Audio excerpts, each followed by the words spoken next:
இதோ உங்களை தேடி முதன்முறையாக வசீகரமான தொழில்நுட்பம் மற்றும் அதிவேகமான செயல்திறனுடன் UFX மொபைல்ஸ். மெல்லிய தோற்றத்துடன் முற்றிலும் சிறப்பாக எல்லோருக்கும் எளிதாக UFX மொபைல்ஸ்.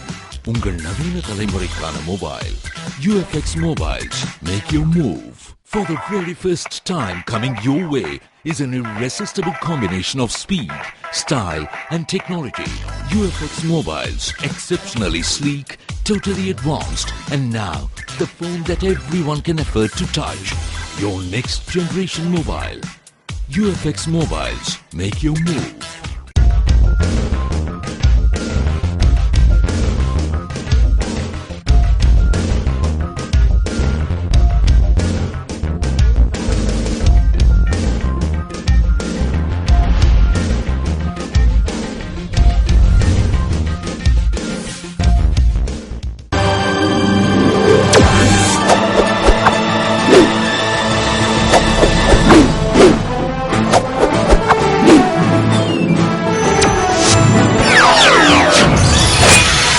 நீங்கள் பார்த்துக் கொண்டிருப்பது AJK டிவியின் புதுவை மாலை.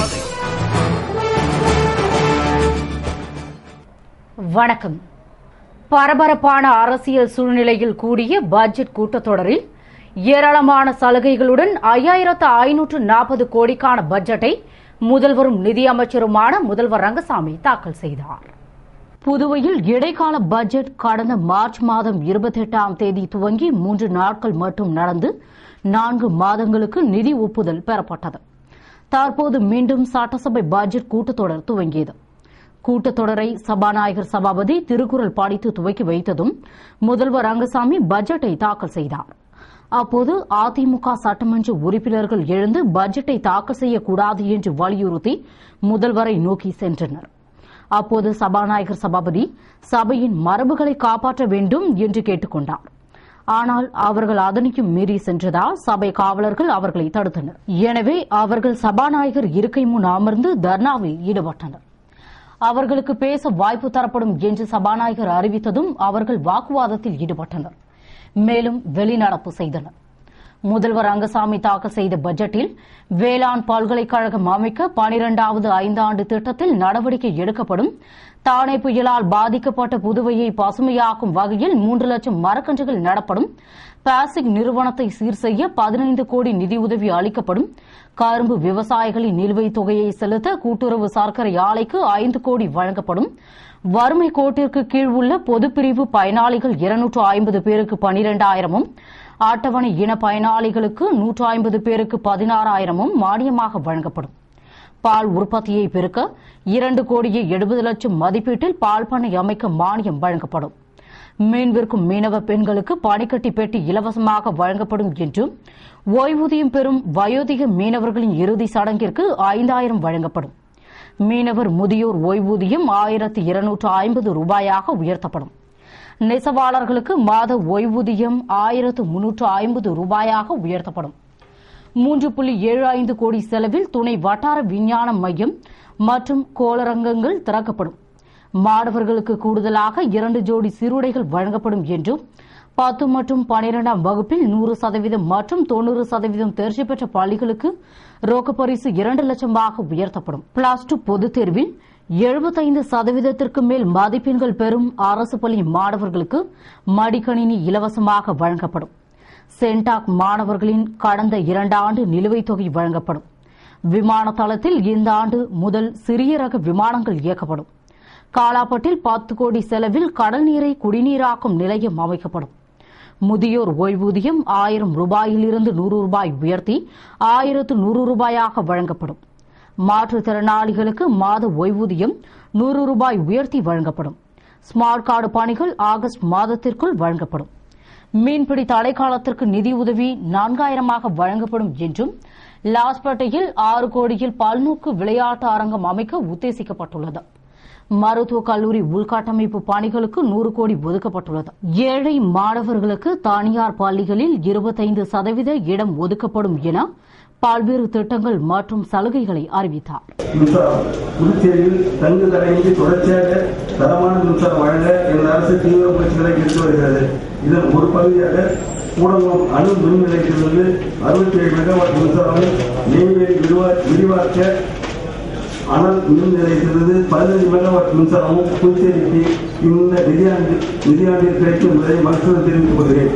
இந்திய அரசின் ஜவஹர்லால் நேரு தேசிய சூரிய சக்தி திட்டத்தின் கீழ் தெரிவு செய்யப்படும் தனியார் தொழில் முனைவோர் சூரிய சக்தியால் இயங்கும் 1 மெகாவாட் திறன் உள்ள மின் உற்பத்தி நிலையம் காரைக்காலில் அமைக்கப்படும். இதன் மூலம் உற்பத்தி செய்யப்படும் மின்சாரம் முழுமையும் இணை மின்சார ஒழுங்குமுறை ஆணையம் கட்டண நிர்ணயம் செய்து காரைக்கால் பகுதியில் மின்சார தேவையை பூர்த்தி செய்ய பயன்படுத்தப்படும். உதவி தேவைப்படும் முதியோர், விதவை, ஆதரவற்ற மகளிர், முதிர்கண்ணி ஆகியோருக்கு இரண்டாம் வழங்கப்படும் ஈம சடங்கு நிதி உதவி ரூபாய் 2000 ரூபாய் 5000 உயர்த்தப்படும். முதியோர் ஓய்வூதிய தொகை ரூபாய் 1000 ரூபாய் 1100 உயர்த்தப்படும். தற்போது புலவர் திட்டத்திற்கு வழங்கப்பட்டு வரும் நிதி உதவி ரூபாய் 500 மற்றும் அரைவாழ்வு திட்டத்திற்கு தாய்மார்களுக்கு வழங்கப்பட்டு வரும் நிதி உதவி ரூபாய் 1200 ஆகியவை ஒன்றிணைக்கப்பட்டு ரூபாய் 6000 உயர்த்தி குழந்தை பிறந்ததற்கும் 3 மாதங்களுக்கும் குழந்தை பிறந்தபின் 3 மாதங்களுக்கும் மாதம் ரூபாய் 1000 உயர் வழங்கப்படும். துறையானது அனைத்து குடும்ப அட்டைதாரர்களுக்கும் ஆதார் ஒருங்கிணைந்த பயோமெட்ரிக் அடிப்படையிலான ஸ்மார்ட் கார்டுகளை அளிக்கும் பணியில் ஈடுபட்டு வருகின்றது. புதுச்சேரியில் 87 விழுக்காடு அளவுக்கும் மாறிய பணியில் முழுவதும் பட்டியலில் சேர்க்கும் பணி வெற்றிகரமாக செய்து முடிக்கப்பட்டுள்ளது. வரும் ஆகஸ்ட் மாதத்திற்குள் இப்பணிகளை செய்து முடிக்கும் நோக்கத்துடன் காரைக்கால் மற்றும் ஏனாம் பகுதியில் ஆதார் மற்றும் ஸ்மார்ட் கார்டுகளுக்கான பட்டியலை சேர்த்த முகாம்கள் நடைபெற்று வருகின்றன. தானே புயலால் பாதிப்படைந்த புதுச்சேரியில் உள்ள ஒரே தாவரவியல் பூங்காவை முன்னைய அதே பெருமளவில் மீட்டெடுக்க திட்டமிடப்பட்டுள்ளது. தாவரவியல் பூங்காவில் 300க்கும் மேற்பட்ட மரங்கள் வேரோடு சாய்ந்துள்ளது. மேலும் உள்கட்டமைப்பு வசதிகளும் பாதிக்கப்பட்டுள்ளன. இது மட்டுமின்றி கடற்கரை சாலை மற்றும் சுண்ணாம்பு படகு இல்லத்தில் உள்ள உணவகங்கள் போன்ற சுற்றுலா உள்கட்டமைப்புகளுக்கும் சேதங்கள் ஏற்பட்டுள்ளன. ஊதுத்தேரி மீட்டு அமைக்கப்பட வேண்டும். ராஜ்நிவாஸ் தலைமைச் செயலகம், காவலர் வீட்டுவசதி குடியிருப்பு, அரசு பணியாளர் குடியிருப்புகள், சட்டக்கல்லூரி, சிறைச்சாலை போன்ற அரசு கட்டிடங்கள் மற்றும் பிற கட்டிடங்கள் கடுமையான சேதங்களால் பாதிக்கப்பட்டுள்ளன. உள்கட்டமைப்பு வசதிகளை சரி செய்ய ரூபாய் 9.90 கோடி வேளாண் துறைக்கும், ரூபாய் 20.80 கோடி சுற்றுலாத்துறைக்கும், ரூபாய் 52.40 கோடி மின்துறைக்கும் மற்றும் ரூபாய் 593.90 கோடி பொதுப்பணித்துறைக்கும் தேவைப்படும் என மதிப்பிடப்பட்டுள்ளது. இதனை அடுத்து சபாநாயகர் சபாபதி சபையை வரும் 20ஆம் தேதி வரை தள்ளி வைத்தார். மீண்டும் சட்டசபை கூட்டத்தொடர் வரும் 21ஆம் தேதி துவங்கும் என்றும், இடையில் ஜனாதிபதி தேர்தல் நடைபெற உள்ளதால் கூட்டம் தள்ளி வைக்கப்பட்டுள்ளதாகவும், 21ஆம் தேதி முதல் 8 நாட்கள் தொடர்ந்து சபை கூட்டம் நடைபெறும் என்று கூறினார். இந்த ஆண்டு தாக்கல் செய்யப்பட்ட பட்ஜெட்டில் புதியதாக எந்த ஒரு திட்டத்தையும் குறிப்பிடவில்லை என்று எதிர்க்கட்சித் தலைவர் வைத்திலிங்கம் குற்றம் சாட்டியுள்ளார். முதல்வர் ரங்கசாமி அவர்களால் தாக்கல் செய்யப்பட்ட பட்ஜெட் குறித்து எதிர்க்கட்சித் தலைவர் வைத்திலிங்கம் கூறுகையில், தற்போதைய பட்ஜெட் குறித்து சிறப்பாக கூறுவதற்கு இல்லை என்றும், சென்ற ஆண்டு அறிவிக்கப்பட்ட திட்டங்கள் அறிவிக்கப்பட்டுள்ளதாகவும், பட்ஜெட் முழுமையாக படித்து முடிக்கும் போது ஏதேனும் புதிய திட்டம் அறிவிக்கப்படலாம் என்று எதிர்பார்த்து காத்திருந்தும் இறுதி வரை அறிவிக்கப்படவில்லை. எனவே இதுகுறித்து விவாதத்தின் போது பார்த்துக் கொள்ளலாம் என்று கூறினார். பட்ஜெட் புஸ்தகம் வெயிட்டா இருக்கு. பட்ஜெட்ல ஒன்றும் இல்லை. 54 பேரா படிச்சாரு. 54 பேராவிலையும் மக்களுக்கோசரம் எதுவுமே இல்லை. ஒரு வேஸ்டான பட்ஜெட் தான் இது. இதுக்கு மேல என்ன சொல்றதுன்னு தெரியல. விவாதத்தில் தான் நாங்கள் சொல்லணும். எல்லாத்தையும் முழுசா என்ன சொல்றாங்கன்னு கேட்கணும். இல்ல கேட்டுட்டு தானே நம்ம முடிவு சொல்ல முடியும். முழுசா என்ன சொல்றாங்கன்னு கேட்காம நம்ம சொன்னா நாங்கள் படிக்கிறதுக்கு முன்னே வெளில போயிட்டாங்க அப்படின்னு சொல்லுவாங்க. அதனால முழுமையா படிக்கட்டும் அப்படின்னு சொல்லிட்டு பார்த்தோம். கடைசி வரி வரையும் ஏதாவது இருக்குதான்னு பார்த்தேன். கடைசி வரியிலையும் ஒன்றும் இல்லை அப்படின்றது படிச்சதுக்கு அப்புறம் தான் தெரியுது. போன பட்ஜெட் புஸ்தகத்தை கலரை மாற்றி எழுத்தை மாற்றி படிச்சிருக்கிறாங்க. அவ்வளோதான். வேற ஒன்றும் செயல்படுற மாதிரி எதுவும் இல்லை. தொடர்ந்து சட்டமன்ற உறுப்பினர் நமச்சிவாயம் கூறுகையில், சென்ற ஆண்டு பட்ஜெட் போலவே இந்த ஆண்டும் பட்ஜெட் உள்ளதாகவும், எவ்வித புதிய திட்டங்களும் மக்களுக்காக அறிவிக்கப்படவில்லை என்று கூறினார். வெத்த அறிக்கை, இது ஒரு வெத்த அறிக்கை. சென்ற முறை சொன்னதே எதுவுமே நிறைவேற்றல. இது எப்படி நிறைவேற்ற போறாங்கன்னு எங்களுக்கு தெரியல. மக்களை மகேசன் தான் காப்பாற்றணும். புதுவையில் பிராந்திய இடஒதுக்கீட்டை ரத்து செய்ய வலியுறுத்தி முன்னாள் சட்டமன்ற உறுப்பினர் அனந்தராமன் தலைமையில் சட்டசபை அருகே நடைபெற்ற ஆர்ப்பாட்டத்தில் 100க்கும் மேற்பட்டோர் கைது செய்யப்பட்டனர்.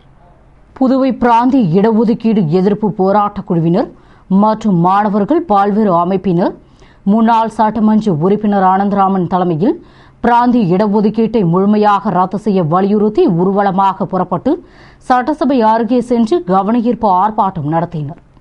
அப்போது போலீசார் அவர்களை கலைந்து செல்லும்படி வலியுறுத்தியும் அவர்கள் போராட்டத்தை கைவிடாமல் தொடர்ந்ததால் பாமக மாநில ஆலோசகர் ராமகிருஷ்ண கவுண்டர், அகில இந்திய பார்வர்ட் பிளாக் பொதுச் செயலாளர் முத்து, தமிழர் தேசிய இயக்க தலைவர் அழகிரி, மக்கள் கூட்டமைப்பு செயலாளர் சுகுமாரன், கரிக்கலாம்பாக்கம் முன்னாள் ஊராட்சி மன்ற தலைவர் ஜெகநாதன், மாணவர் பெற்றோர் நலச்சங்க தலைவர் பாலா என்கிற பாலசுப்ரமணி, அதிமுக மாணவர் அணி தலைவர் VCC நாகராஜன், பெற்றோர் ஆசிரியர் மாணவர் நலச்சங்க தலைவர் நாராயணசாமி உள்பட 100க்கும் மேற்பட்டோரை கைது செய்தனர்.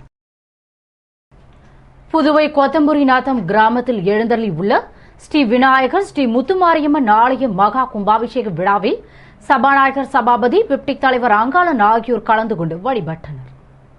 புதுவை மண்ணாடிப்பட்டு கொம்யூன் கொத்தம்புரிநாத்தம் கிராமத்தில் எழுந்தள்ளி உள்ள அருள்மிகு ஸ்ரீ விநாயகர் ஸ்ரீ முத்துமாரியம்மன் ஸ்ரீ பாலமுருகன் நவகிரகங்கள் ஆகிய ஜீர்ணோதாரண அஷ்டபந்தன மகா கும்பாபிஷேகம் மயிலம் பொம்மபுர ஆதீனம் ஸ்ரீமத் சிவஞான பாலய சுவாமிகள் திருமடம் ஆதீன கர்த்தர் சிவஞான பாலய சுவாமிகள் அருளாசியுடன் கோலாகலமாக நடைபெற்றது. இதனை முன்னிட்டு நடைபெற்ற யாகசாலை பூஜை, காடம் புறப்பாடு, நாடி சந்தானம், மூலமந்திரம் இசைக்க மகா கும்பாபிஷேகம், மகா அபிஷேகம் மற்றும் ஆராதனைகளில் சபாநாயகர் சபாபதி, பிப்டிக் தலைவர் அங்காளன் மற்றும் முக்கிய பிரமுகர்கள் பக்த கொடிகள் பங்கேற்று சாமி தரிசனம் செய்து திருவருளை பெற்றனர். விழாவிற்கான ஏற்பாடுகளை ஆலய திருப்பணிக்குழு கொத்தம்புரிநாத்த கிராம மக்கள் சிறப்பாக செய்திருந்தனர். இத்துடன் செய்திகள் நிறைவடைகின்றன. வணக்கம்.